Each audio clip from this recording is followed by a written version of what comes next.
Et il faut tout simplement faire une investigation. Et c'est pas trop demandé à l'État libanais de faire une investigation quand il s'agit d'un drame pareil. Et d'autant plus qu'il y a beaucoup de gens qui essaient d'instrumentaliser, de manipuler, essayer de mettre Tripoli en confrontation avec l'armée libanaise. Et donc ça, c'est un classique, si vous voulez.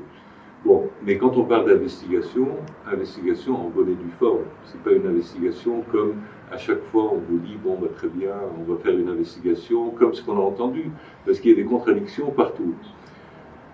Attaquer l'armée libanaise et mettre les gens en confrontation avec l'armée libanaise, c'est certainement quelque chose de destructif et de négatif, et personne ne le veut.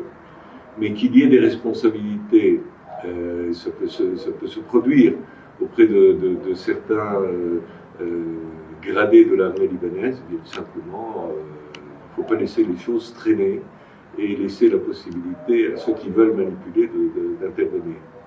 Vous savez, il y a des responsabilités, il y a certainement des passeurs, il y a certainement des gens qui sont en train de profiter de cette situation dramatique au Liban, mais le vrai problème, c'est qu'il y a des raisons pour lesquelles les gens se jettent dans l'eau, parce qu'ils sont beaucoup plus protégés en essayant même en prenant des risques, en risquant leur vie, que de rester sur place ici au Liban.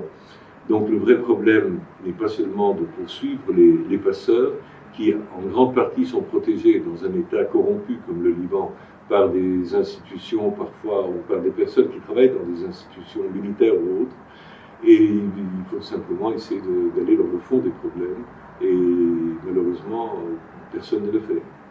Et donc pour vous, quelle serait la responsabilité des passeurs dans le naufrage ?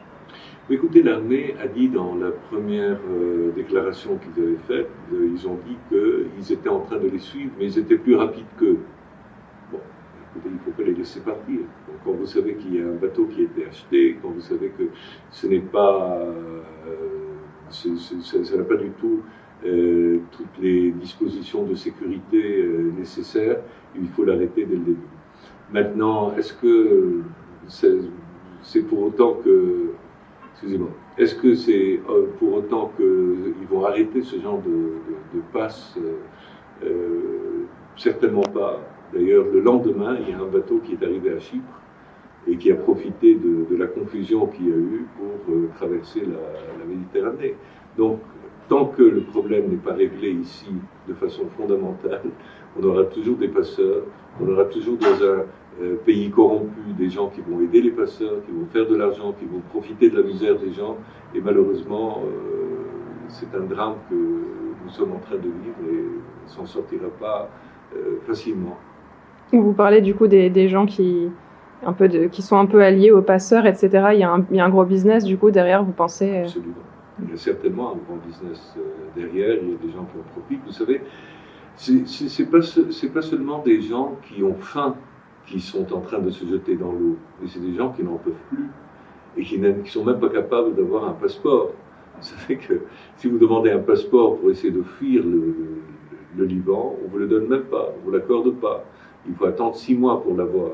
Et ici, il y a une persécution certaine, une pression sécuritaire qui se fait contre la population qui n'est pas du tout acceptable.